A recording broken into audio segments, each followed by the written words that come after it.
one of the things I thought about when they talked about casting this Madonna movie was like, you need some version of this like early Madonna in New York, who was like a punk rocker, going to clubs, playing in bands, like doing the thing, who obviously had like a quick mouth and like could get at people and knew how to survive in that.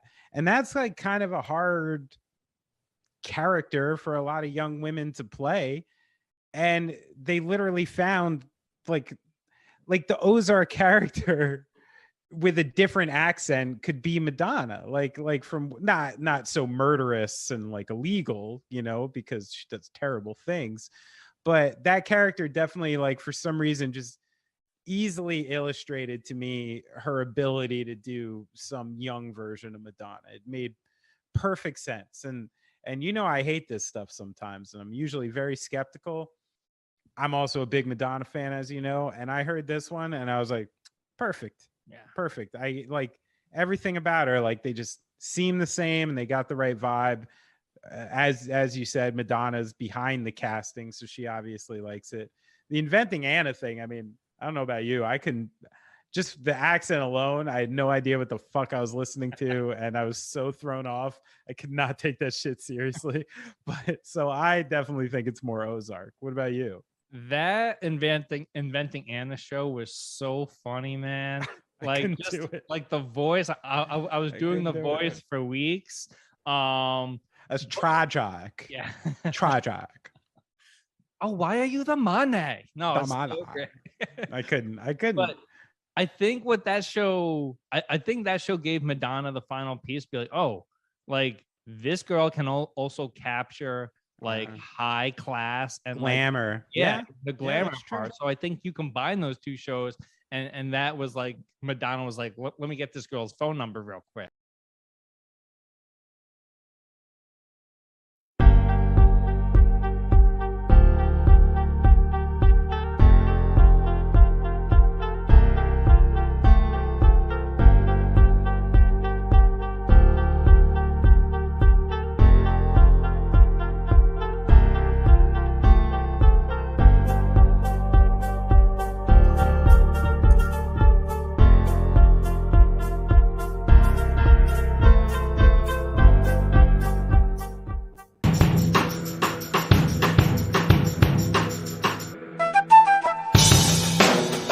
All right, welcome on into the show.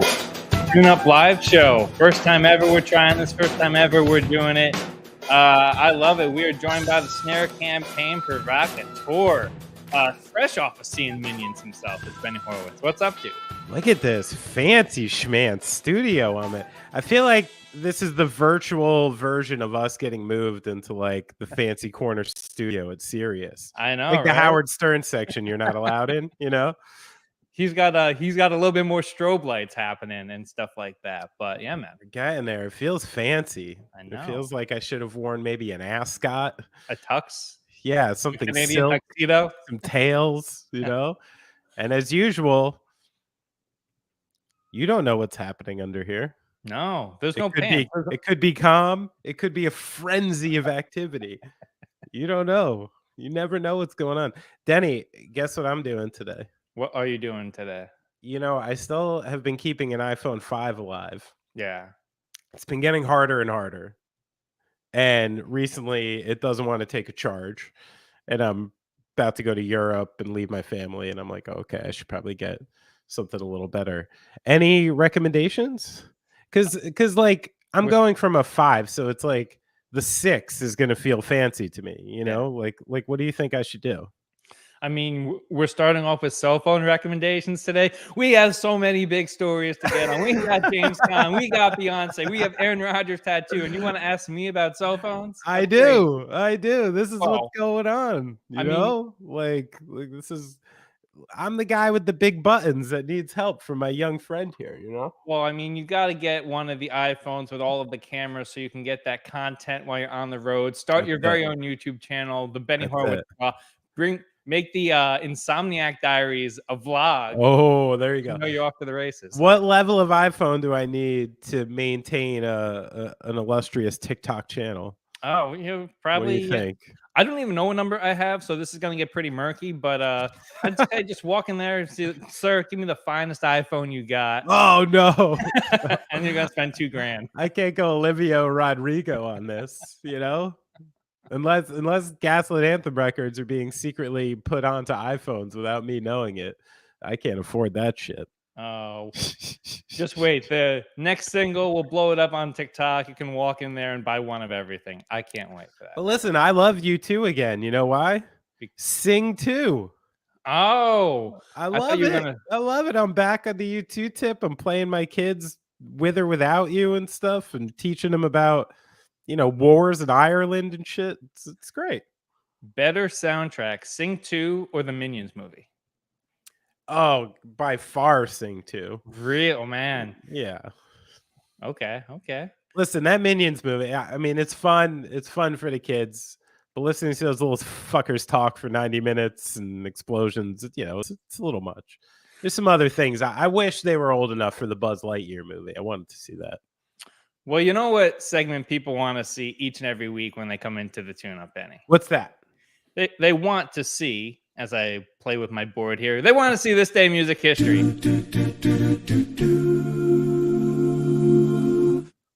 What do you got? So this one freaked me out a little bit. Yeah. On this day in 2003, a tooth from the mouth of Elvis Presley, once the property of former girlfriend Linda Thompson, goes up for auction on eBay, along with a lock of his hair and a gold record. It fetches $100,000. Now, the first thing that just stood out to me in this story is like, is this fucking King Tutankhamun? Like, this is 2003. He didn't die like that long before that. And you're just like auctioning off like hair and body parts. And the whole nature of it just felt a little dark and cryptic to me. Like, so, I want to know like how, like, was this tooth like pulled out? Did it fall out? Was it like, hey, I gave you my tooth, like something cool? But it turns out this ex-girlfriend, Linda Thompson, did not like the new film, Denny. Said that this idea that Elvis curled up into a ball after Priscilla was untrue, and that he was unfairly depicted in the movie because of it. Wow, maybe she's a little bit jealous here. She's just like, she wanted to be the girl in like the hotel room in the one scene, and she got left out. So she has beef with Baz Luhrmann too. I mean, she started as Hee Haw Honey on Hee Haw. Oh. Elvis got them all, He's just watching TV one day and he's like, oh, that girl from Hee Haw, she's pretty. Someone get me her phone number. He's like, let me call up the girl from FBI. Yeah. It's like he was Beyonce before Beyonce, right? Oh, I love it, man. You with the teases, man. We're getting there day by day. All right, Benny. Well, on this day in 2007, Prince was forced off stage by police halfway through his set at First Ave. At First Ave? Come on. Familiar with. Yeah. It was during a late night gig. Problem here, and I think this is where the police had some exception. He went on stage at 2:45. Okay. A.M. Okay. And the curfew, they were only allowed to stay open until 3 a.m. So he went and he did his thing. And then the police were like, nah, not so fast, my friend. But this comes after a day where he had 3 other performances. And the first of them was at a department store where he was promoting his cologne. And you know how when you show up at these shows and you go and, especially these like mall shows, and you're supposed to do like 1 or 2 songs. Prince, true to his word, shows up 9-song, 45-minute set to promote his cologne. Prince, ultimate rock star. Yeah, once you get a guitar in his hands, get the music going, 2 songs, he's like, come on, stop that. That, honestly, though, like, this is Prince in Minneapolis, and he probably had the same feeling I have sitting here listening to this story. He'd be able to play whenever the fuck he wants. Like First Ave, this like famous club that all these people in Minneapolis love, was made famous by him. You know what I mean? If Prince one time wants to play a show through the night at fucking First Ave, it's not that big of a place. It's not like you're dumping out an arena afterwards, Like, let fucking Prince play, you nuts. This is where I'm like, come on, what are you policing here? You let Prince play till 4. No harm, no foul. Like, Yeah. let's go. Come on. Are there any bars in the state of New Jersey or maybe even New York City that you could get into and play 24/7 around the clock? Do you got it like that? Do I have the juice? You know what? I bet there's some place somewhere with a bartender or owner who is just down, but I don't know where to find this person. I certainly don't know how to ask for it. Like, that's the difference between me. Prince just walks into every room under the assumption that this treatment is waiting for him. The way I was raised, I walk into a room under the assumption the absolute opposite treatment's about to happen. That's so me and Prince, as much, maybe that's why I love Prince so much, because he has a sensibility, or had, excuse me, a sensibility about the world that I could never possess, because he was Prince. I can't walk around like that. That's why I like watching people like him walk around, you know? Wearing that much purple gives you the confidence to do it. I think you need to put more purple in that wardrobe. I'd love to try that cologne. Yeah. I bet it's pretty good. I want to smell like Prince. Yeah. Aggregate that. Assless chaps of cologne. Get in there. All right, Benny. First headline today. We have some sad news today. James Caan, the actor, has passed away at the age of 82. Best known for his role as Sonny Corleone in The Godfather. Also, one of my favorites, he was Brian Piccolo in Brian's Song. He picked up an Oscar and Emmy nom for that. Whole bunch of other great ones. Loved Misery, where he's just held captive by Kathy Bates. That's a fun one as well.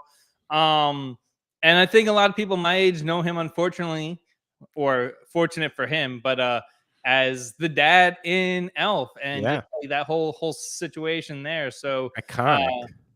We'll run down the IMDb like we always do, but James Caan, 82, feels gone too soon. Good run. Seemed like he was still doing well. Like you, I mean, I know that, you know, the Sonny Corleone, like The Godfather, that's supposed to be, you know, where my head goes for James Caan, but it's not. It is Misery. And I love that movie. I don't know why I had a fascination with that movie. I read the book. I even got to the point where I would tell people, hey, the book is way gnarlier. You should check it out. Like, I was one of those people. But now, like, looking back on it, that might be like the finest peak of his acting, because literally you're trapped in a house with Kathy Bates, who's no slouch on camera, you know? And it was essentially like a long running like play almost. You could have done that thing on stage. There was all these, you know, open-ended conversational pieces in it, and also times in that movie where like everything is done through a facial expression or something like that. I think it might have been the finest time, or the finest piece of his work, where you could really see the acting chops come out. As far as Elf goes, I remember seeing like the making of Elf, you know, and part of the whole dichotomy of that movie was the fact that, like, you know, apparently Jon Favreau and Will Ferrell were like pretty scared of James Caan, like on set. Like, even though he was like a nice enough guy, he still was like James Caan and freaked him out. And Will Ferrell, when he's like, you know, when he said he had to like tickle James Caan and do the scene like that, that it was like truly like disturbing, like you're about to get your head cut off, you know? Yes. So he had a real obvious, like, just power about his personality, and great actor, will be missed. Yeah. So I kind of break his career down into 4 parts right here. Okay. So he starts doing the television thing, right? Which is like how most people broke in. But it was super hard to go, like, him going from TV to the movies is almost like a producer trying to become on-air talent. It just doesn't happen.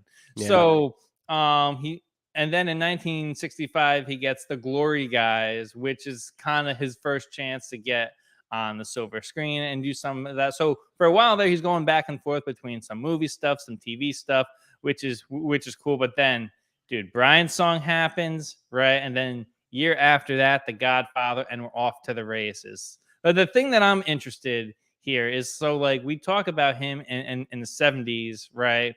And he has his personal life is crazy in the 70s. I'll get to that right in a little bit. But in 74, he does The Gambler, which, you know, they tried to remake that one with Mark Wahlberg, and Mark Wahlberg is not James Caan. I hate to break it to you out there. He's not James Caan. No. And then he's Godfather too pure on the inside, Mark Wahlberg. And then same year, Godfather Part 2, which is the greatest movie ever made. So that's the first half. 70s includes a stint of him living at the Playboy Mansion, where he said that if I didn't leave living there, I wouldn't be well adjusted for the outside world, and he couldn't live anywhere else. So it's like the opposite of prison, where it's like he's just living in the Playboy Mansion. He's like, man, I've been in the brig too long. What are those conversations like? Where like after like 4 months, you just comes up to James Caan's room. He's like, James, like, I know you're having fun here. Like, I know you're doing okay, but like, what's going on? You can't be wearing my velvet robes like every day. Those are mine. Like, he had to draw the line at some point, right? I'm sure there's a lot of people who would like to perpetually live at the Playboy Mansion. Oh, of course. Do you think that Hef got jealous? He's like, man, this guy is stealing. This guy's stealing the girls from me. I don't get the impression Hef has gotten to his stature in life via jealousy. But that doesn't seem to be the way that dude operates. If there was one guy who could make him shake a little bit, it'd be James Caan. His 70s James Caan. Great body. He must have looked incredible by the pool. Oh. Those tight little curls in the chest. Like, in the grotto. Just, hanging all glistening and sweaty in the grotto. I'm sure people really didn't mind him being around at the time. So what are we talking about in the 70s? A lot of drugs, a lot of sex, that kind of stuff. That stuff, and which leads to depression and money problems, which makes the 80s very interesting because he has some family situations there. But cocaine's a hell of a drug. Oh, hell of a drug. And then we get to part 3 of his career, which I think is interesting. The 90s, and he has such a small part in Bottle Rocket and getting involved with Wes Anderson, and kind of like the launch of like indie cinema there, and like it kind of goes away from the studios to these independent filmmakers, which is pretty cool. And then the last part that we talked about is the Elf portion, but also in like the 2000 he has Elf, which kind of overshadows how popular his show Las Vegas was. So sure. And even as up until like a few years ago, James Caan was in like the podcast game, if you can believe it. So we're all he was always a guy that stuck with or went with what was happening and was very up on it. His son Scott, great actor, great filmmaker in his own right. So yeah, James Caan, heck of a legacy. Is the podcast like becoming the cliche equivalent of like doing coke in the 70s and 80s? like we're gonna look back in 20 years and be like, oh right, they had a podcast. We were high up on it. Yeah. It may be just as fun, but it's way more work than doing coke. Listen, we knew it before we started this. White people love hearing themselves. Podcasts were the perfect thing. Yeah, perfect thing. But James Caan, Godfather, Misery, man, it's just like what an unbelievable. Like he could have stopped in 1974 and he would have had a complete legacy. And what are we doing, Denny? Did we just go through a whole James Caan segment on a sports program without talking about the program? Yeah. That's a flawed movie, but I love it. It is. Why is it a flawed movie? Because a bunch of people almost died after they watched it. Many people. A little bit. I remember my mom. I was a kid when people were doing that. I was like 13. Yeah. When you're at like the peak of stupidity. And I remember my mom telling me like, oh yeah, kids they're lying down in the middle of the highway to try to do the scene from the program. Like, were they fucking stupid? I can't do that. Like, I grew up next to Route 22. You wouldn't catch my ass dead on my feet on that fucking highway. You nuts? But great film. Come on. I haven't seen it in a long time. Don't know how it's holding up over time. But Kane is able. And he played a great fake coach. Yeah. But tremendously physical actor. That's one of the things that you start to see more in the 70s that you didn't see. How do we get this far without mentioning this? The Bronx's own James Caan. That's right. Out here. German Jew. Yeah, that's right. Grew up around a lot of sailors, that whole thing. So And I think when you grow up like that, the toughness never really leaves you, and he saw that on screen. So yeah, you at least know how to act tough. yeah. Even if you're not, even if you got out of there, you still know how to act like an old dude from the Bronx for sure. That's true. I have a lot of experience there with old dudes from the Bronx. All right, but big ups, James Caan. You will be missed.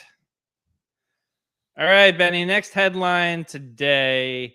Oh man, there's so much good research that I did on James Caan at the Playboy Mansion, but that's okay. Other people, I mean, don't skip the headline. I don't know this stuff. No, man. It's all good. Let's move on to Beyonce here now, shall we? Sure. So Beyonce has joined exclusive company as she becomes the first woman to ever tally at least 20 top 10 hits as a solo artist and 10 or more top 10s as a member of a group. Overall, she's just the third person to do this, joining the likes of Paul McCartney and Michael Jackson. No big thing, right? No big thing. Just out here with McCartney and MJ. But Benny, what do you make of this? I mean, what do you say about Queen Bey? You know, I'm not about to mess with Beyonce. Like here's the thing. Like, I'm looking through the top 20 hits that have charted that are putting her on this list. And of course, for someone like my age and, you know, my love for rock and roll and the fact that I was raised on Michael Jackson and Paul McCartney, of course, just because like I play rock and roll music and I have to suck the dick of the Beatles like everybody. So like I just know that stuff a lot more. And I'm looking through Beyonce's list. And I gotta be honest, there's 3, 4, 5 songs that I like proper know.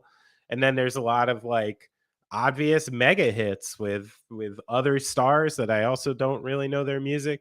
So I gotta say, as a true appreciator of Beyonce, I don't think I can sit here and say like I understand exactly what she's doing, or that it's exactly for me.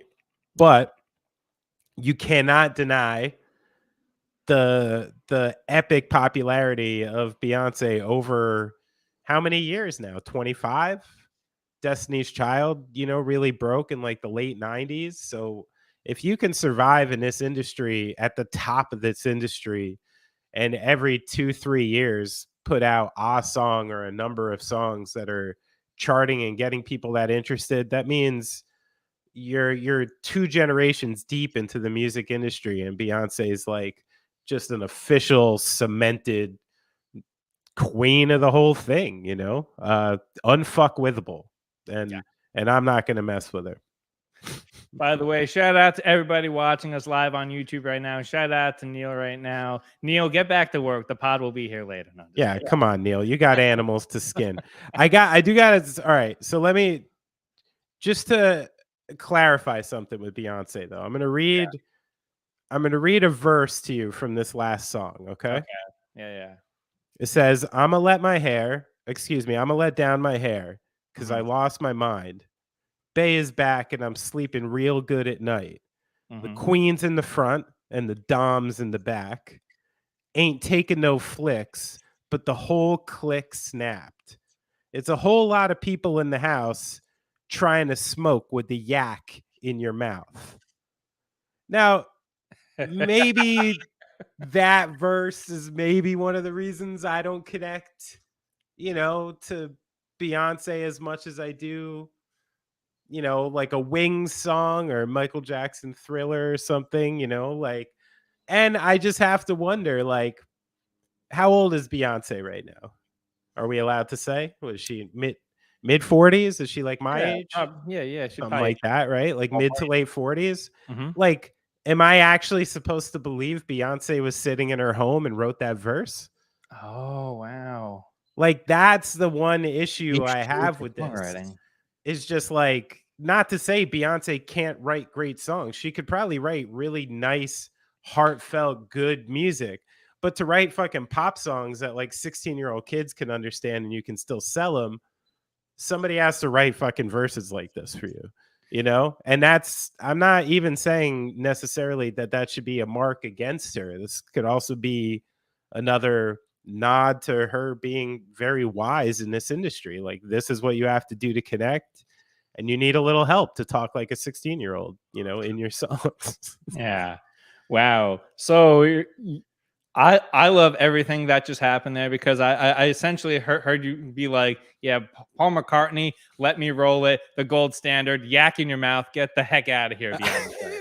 I loved it. I love the shade. No, I mean, I tried to do it as diplomatically as possible. I thought, but I need to double down on the fact that this isn't me like making a person. This is me saying like, I can't understand this. Yeah. You know what I mean? It's like, it's not meant for me. And like, if you're looking to sell pop music to the masses and get lots of streams and whatever has to happen these days, like, I'm not the one you're after. Yeah. So this is to say, like, it's probably more of a credit to her understanding of the industry and what's popular than a discredit against her songwriting abilities or something, Paul McCartney he's still alive. He can't write this verse either. Though, do you remember him, Kanye, and Rihanna teamed up for a song a few years ago? Yeah. And it actually charted for him. I was like, you go, Paul. Yeah. Like, you want to put Paul in a nice suit in a video, throwing a couple licks on something. Sure. Like, that's fun, but I don't want to see Paul in a beautiful, bombastic outfit leading a song like this either. You know what I mean? Like not for him anymore. This is Beyonce's world. But shout out Beyonce. She found a market. She capitalized on it. And, really one of the leaders in the like Who Run the World girls movement. So shout out Beyonce. I love it. I love it. All right, Benny, one last music headline here. And we're going to go to Florida. Do you want to go to Florida right now? No. Okay, well, we're going to do it anyway. A new law in Florida. What part of Florida are you making me go to? The whole damn I got to go to the Gulf? the Panhandle. But a new I got to go to Fort Myers. I'm out. Okay. All right. A new law in Florida went into effect on July 1st that lets police hand out tickets to people that are blasting music from their car if the music is audible from at least 25 feet away. Similar law was declared unconstitutional by the Florida Supreme Court in 2012. Benny, there's no way. If you rack your brain in the way that laws can be abused by a certain group of people, there's no way this one's going to get abused, right? Well, listen, all you have to do to understand this law is replace the word blasting in your first sentence with black. And then that's like why this law is actually happening. It's the same thing as anything. All it is, like, let me take you behind the curtain as someone who has been trying to evade police for many reasons for a long time. Not anymore, but back in the day, okay? And like, let's say, for instance, this law, like the probable cause search and seizure laws that they had, which essentially gives a police officer the right to pull your car over and make up any number of things that they want to legally be able to search your vehicle. And then you're left with the choice of, do I not let them because this is unlawful? Do I let them because I don't? I never actually did anything in the first place. And if I went to court, it's their word against mine, and they can say, oh, I opened the window and there was smoke billowing out or something. It doesn't require proof or evidence. It requires the opinion of a single police officer. So now what this does is it allows the cops to literally roll by anyone they fucking want, listening to music or not. If the windows are down, they can pull you over and be like, what did I hear there? That was pretty loud. Let's take a look in your trunk. So to me, that's all fucking bullshit like this is about. I wish, I lived in cities. I know what it's like when someone puts a fucking bass speaker in their trunk, doesn't bother with tops, doesn't bother with mids. All you hear is shaking car parts, mufflers falling off, and it's really obnoxious. It is. I'm not some big fan of people, specifically bothering other people's well-being with their noise. And there is a level to that. But if someone's being that specifically bad about it, then you call the police on that specific person. I hate to see laws on the books like this, these all-encompassing laws that now all of a sudden everybody in Florida can get pulled over whenever the fuck they want. And, you know, it's always shocking to me when these states that so abjectly and fiercely talk about their own liberty and rights and are so willing to give so many other rights away to prevent the rights of other people. So it's always a fascinating cause, and the soon to be wannabe president for 2024 is behind this fucking bullshit too. So that's no big surprise. In like 1 year, I'm gonna need a Nielsen rating-esque thing. What genre of music got people pulled over the most? And I guarantee country music is gonna be at the bottom of this list. Oh, like, yeah. Oh, the boys are just having fun. The boys are just having fun. Songs about trucks and Miller Lights. Hey, it's not church Sunday. We're partying this Thursday night in our denim pants. Yeah, I don't think you're going to see too many of those. Wow, for someone who's never put out a country album, I don't know, Benny. The words are right there. Hey, you got to know the genre. You got to know the genre. You got to know the genre. You got to know. Yeah, but sad stuff here. Florida continues to be a question mark, but yeah, this seems like a massive step back. So bullshit. All right, well, Benny, from one thing of bullshit to the other. Do you want to talk about it? It fits the area we're talking about. College sports, they're changing again. Last week, we saw USC and UCLA announce that they are going to join the Big Ten, which, oh my God, USC versus Rutgers. Get away. Bring him to the rack, kid. Bring him to the rack. They're not ready for the rack. It's not the rack anymore. Oh, yeah. What is it now? Jersey Mike's Arena. I love that. Oh I love that. I'm sorry. I love it. Oh, well, considering my school plays at Fiserv Forum, which is like I still don't even know what Fiserv is. It's not the drug company. It's like a different one. Oh, okay. But this comes after the last few years. We saw Texas, Oklahoma, Texas A&M all head to the SEC. It's also being reported that UNC and Clemson are looking to join the SEC as well. Benny, the groundswell is upon us here in college sports. What do you make of it? Seemingly like there's going to be the SEC and the Big Ten, and everybody else can just go kick rocks. Yeah, I mean, I don't know. Like, I guess this is the inevitability of what we were kind of asking for in the first place, right? Like, you want there to be a division of pro sports. To me, this is essentially about football because it's the only one where the top talent can't transfer over immediately, you know? And we wanted people to get paid. We wanted 18-year-olds to be able to set the course for their life a little bit, decide where they want to play, who they want to play for, how long they want to do it. I still believe in this. And I think what we're seeing is the culmination of kind of what a lot of people like you and me were sort of asking for. Like, you want to take away the umbrella from these teams and from this, capitalism swoops in. That's what happens. We live in fucking America. So the only thing that this changes a little to me is like, do I now treat the SEC and the Big Ten as professional leagues?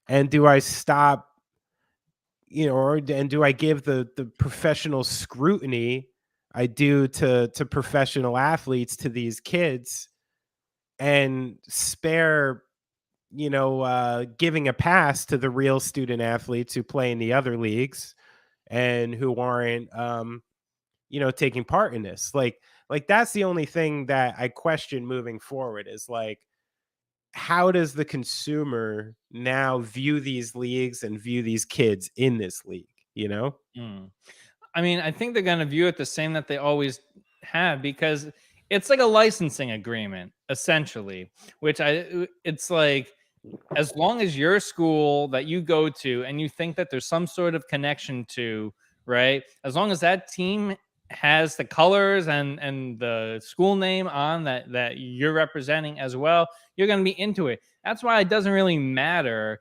if it's like, like the NCAA or something else. I've said this to you on text a bunch of times. I think the way forward for college basketball is to essentially become like the U23 for the NBA. So there's like the G League, which is like everybody that's like outside of college age. And then you set forth like the 18 to 23 area where these kids from all over the world can come play. You attach and you start because, I'm going to say this because I know the Big East the best, but you start with like schools like that, like St. John's would be the Knicks, Villanova would be the Sixers, Marquette would be the Bucks. So like you bring in these kids, the teams pay their salaries, so they can still be student athletes. They work on their degree at your place. That should be the model for all of these leagues going forward. So like, you take like Notre Dame could rep like the Chicago Bears or the Colts or something like that. USC could be the Rams, and UCLA could be the Chargers. Right. And they could kind of work it as like these pro football teams use it as developmental league, and they pay the salary, you provide the education, and everybody wins. Well, let me ask you this though, okay? This is where I think I put it in the context of football way more than basketball. Yeah. Is like going into next year's draft, right? The 1, 2 in next year's draft are already predetermined. Mm-hmm. It's going to be, Big Vic in France and Scoot Henderson. Yeah. These are two guys that as a basketball fan, I've known about for years and have been playing on a professional level for years. Like, Victor over in Europe because he's, had the professional track there. And then Scoot Henderson signed with G League Ignite when he was 16. Foregoing college and deciding to do 2 years being a professional before he's almost certainly going to be the number 2 pick in the draft next year. So that's where basketball, because of its international popularity and because of what the NBA has already set forth for years and we saw it happen. Like the G League increased rapidly right around the time this NIL thing started getting real. Like the NBA was responding to it immediately, being like, this idea of a youth pro league that we have that's functional like the minor league systems is even more important now because they saw it coming. And as usual, football stuck with kind of their archaic systems and are going to be left behind. And what you're going to get is these two enormous power conferences with all the TV deals, and they're going to hold all the cards. Like the NCAA, what the fuck are they going to say to them at this point? Like, they don't need a governing body. They're probably going to make their own governing body and maybe leave the NCAA eventually. So football just, I don't know, made a mistake, and now we're getting 2 more kind of like professional side leagues, basically, before you want to go to the NFL. It's super interesting. I think the contract for the college football playoff ends in like 2025, 2026. So it's like after that, it's going to be the Wild West, where it's like, because these schools are building such a power contingent, and those commissioners, like the heads of power in each of the leagues, are going to be so powerful.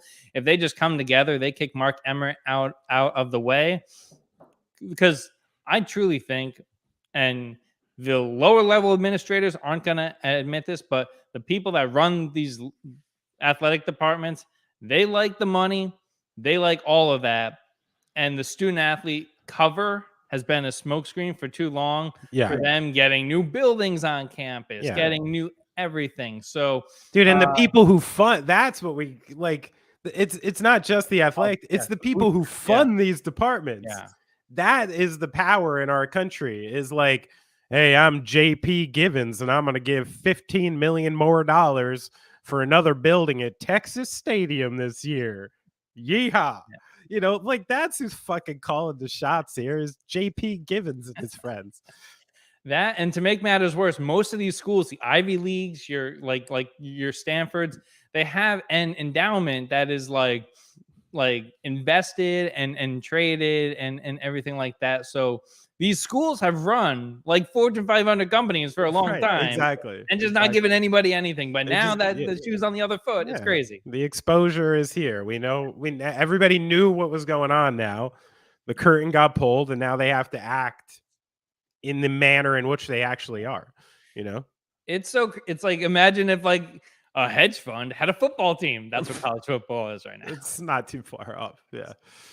All right, Benny, let's move on from this. And do you want to talk a little Aaron Rodgers? You know, we've done so much talking about Kyrie Irving. I can't believe this episode you got me on right now. You got me on fucking Aaron Rodgers and country music and Florida and JP Givens. We had to go big for YouTube. For the first time out on YouTube, we had to give YouTube what they want. So you know, to get me to say controversial things, you got to feed me redneck shit. You know. All right, well, let's get to this headline. Benny, people are freaking out. They're just freaking out. Aaron Rodgers has a new tattoo on his arm. I know. The quarterback from the Green Bay Packers got a tattoo inked on his lower arm. Which how alternative, how subversive. Which shows a single eye overlooking symbols of astrology, an ocean view, and 2 lions. Benny, I am not the resident ink master here. I think people know that, but you are. So I'm going to turn this to you. What does it all mean? All right. Let me take you behind the curtain here about tattoos a little bit, especially first tattoos. Is this his first? This is his first tattoo. Wow, he lost his tattoo virginity. So, this happened to me in 1997. So excuse my, lack of how impressed I am, Aaron Rodgers. But here's the thing you got to remember about, especially your first tattoo, is like when you finally make the jump, it's not, I wish you could say, oh, it's just what it means and this, like, you got to think it looks cool, So half the imagery you're seeing on Aaron Rodgers' arm right now is shit that him and this tattoo artist thought looked cool. That's it. I've literally seen people get Chinese characters on how to order fucking sesame chicken as their first tattoos. And people walk by them, they go, oh, what does that mean? Like something about Zen, something about Buddha, something really interesting. No, it's how you literally order sesame chicken at a fucking Chinese place. And my friend would just point to his arm. Like the dumbest shit, So as far as that goes, like, I'm getting real like 18-year-old. I just got like my half sleeve and I have to wear like a sleeveless shirt to the show. Or I just got, like, you ever wonder why guys with chest tattoos love V-neck t-shirts? Like there's like a whole overcompensation here that's really kind of funny to watch as an actual alternative person. You know what I mean? Like, I've committed my life to being a fucking weirdo and hanging out with other subversive and alternative people. So when this fucking jock, jumps into the world and wants to be super impressive about it, like, that's where I'm like, was this for you? Does this really mean something to you? Because if it did, you don't blast it out on Instagram so cryptically, like, one day I will grace you all with the meaning of my tattoo, And I'm like, again, Aaron Rodgers to me is just coming off like somebody so fucking out of touch with what's actually happening. Like, let me break it to you, buddy. Like, the tattoo thing, it got not deep and not that cool, maybe like 20 years ago. Like, the guys from Jersey Shore have half sleeves. This isn't an alternative representation anymore. Yeah. You got a Sagittarius, you're a zodiac. Lions are always about God. You got the all-seeing eye. Yeah, great. You have a tattoo that looks like a fucking dollar bill. Like, it's freshman year existentialism on his arm. And this is the last time I'm going to talk about Aaron Rodgers' tattoo. This is such a zeitgeist moment here, Benny, because it's like, you walk down the streets of here in Jersey City, you walk down the streets of Brooklyn, and people think that they're so deep because they put a little ink on their arm. And it's like, okay, maybe this is like I don't think I'm a person that has commitment issues generally, but I don't like anything enough to put on my body forever. Man, Bucks, Giannis, Marquette, soccer, music, movies, Heck, I don't love Goodfellas enough to put it on my arm. So to think like this Lion, the Witch, and the Wardrobe bullshit that he's got going on, like, because you can take it off in like 2 years. Watch, hold on, Benny. I've cracked the entire code on that. What's happening here? This is one of those fake ones that's gonna wash off in 6 months, and you're gonna look at it and be like, Aaron, like he's gonna be playing football in like November, Lambeau, his sleeve's gonna come up, and it's gonna be like, Aaron, I thought you had a tattoo there, and he's gonna be like, and then he's gonna drop some Kyrie Irving nonsense, be like, the world moves in different ways. Be like, no, dude, come on. The only way I'm gonna be impressed is if let's say Aaron Rodgers wins the Super Bowl this year. Yeah. It's possible. Who knows? They could. And right at the end of the game, final bell goes. Packers, everyone's storming the field. Aaron Rodgers goes like this. And portal opens up and homeboy jumps through. Then I'll be like, yo, Aaron Rodgers, what's up? First ballot Hall of Famer. First ballot. Oh, man. First ballot human. Put him on Mount Rushmore. I love it. If he opens up a portal by pressing on his arm, then I'll be impressed. That's cool. Yeah. And then he can take Kyrie with him. All right. Just wrapping up here. Benny, crazy last week in the NBA. Still no movement. You were the first one. I got to give you a lot of credit. You were the first one that said Nets aren't doing anything. When everybody was too scared to say something, Benny was like, Nets are just going to stay pat. So a little status update on your end about how you're feeling about your Nets 1 week later. I'm feeling pretty smart. I got to be honest, because there was one thing that happened. Like, here was my immediate response to Kevin Durant saying that. First, I was mad. I emailed my ticket rep immediately asking to reduce my package because I was like, what the fuck is this shit? Fuck this guy. You know, and then I immediately went pragmatic and I'm like, okay, what's coming back for Kevin Durant? Let's talk. And when I looked out there, once he said Phoenix and Miami, and I'm like, I don't see the package from Miami. I might see the package from Phoenix. It's like the only thing that makes any sense to me when I look around the league. And once that started stalling, once you see the public optics on Kevin Durant get worse, I was like, I don't think so. What are the Nets they have the power right now. They have the leverage. They have the contract. And I don't see them. We were saying it in the offseason because Sean Marks made the first press conference post playoffs. And he was talking about Kyrie Irving in a way where I'm like, oh, okay, these guys are fucking around anymore. Like, I think they're done with this thing. And that if the team doesn't operate the way they don't want to operate, then they're not up for it anymore.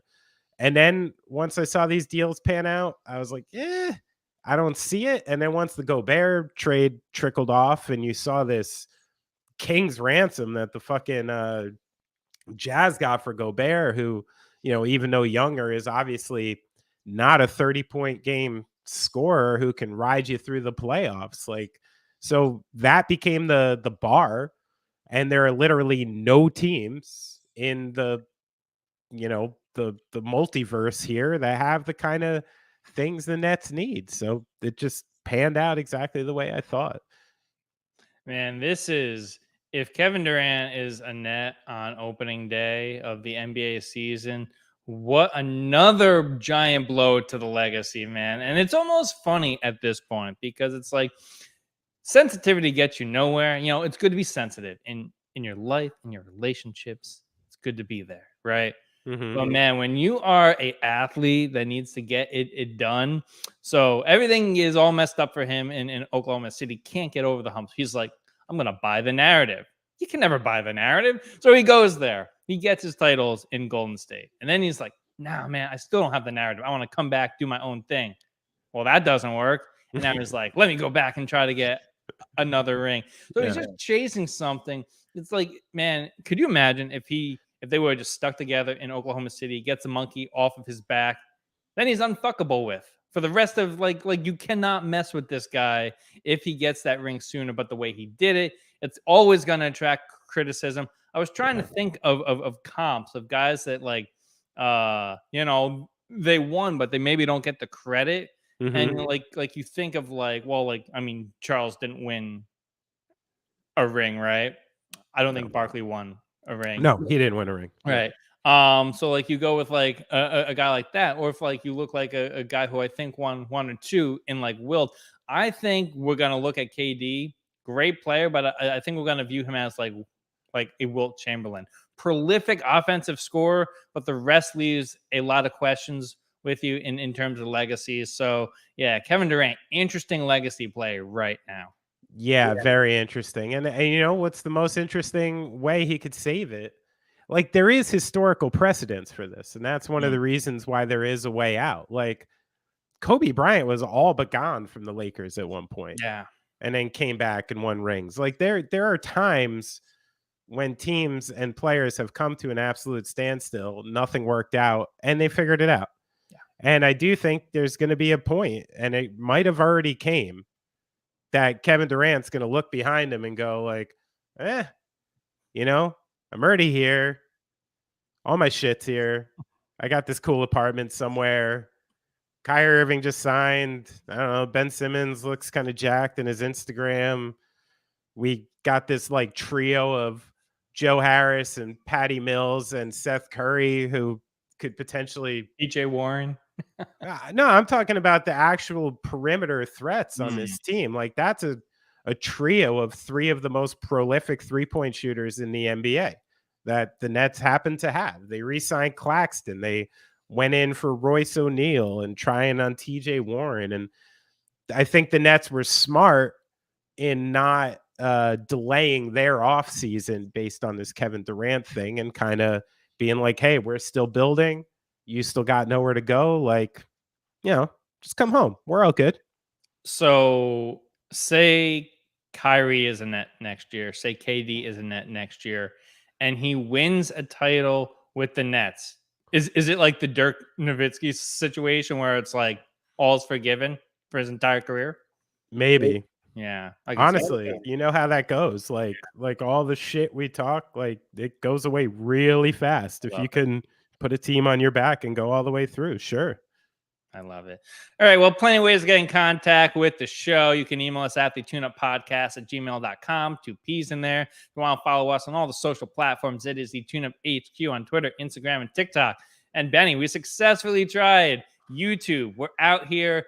Subscribe so you know when we're going live. We're going to try to do this. This is going to be how we're going to try to do this, just live and in your face. So I'll powder up a little next week. That's right. A little more you can powder. get in the conversation. You can talk to us. We want to make this more interactive for you. It's very cool. So go over, subscribe to the YouTube channel. If you want to follow the big man on Twitter, he is at Benny Horowitz 1. I don't he's know. Off Twitter, but he's off Twitter, but he's on Twitter. But you can still follow him. He's at Benny Horowitz 1. Number 1 in your mind, number 1 in your heart, number 1 on Twitter. I'm at Denny_Gallagher. You're making it hard. I fucked you up. Benny, you got anything else for the people? That's it. Show some love this week, please. Oh, the show has ended. Go in peace. You've been listening to The Tune Up.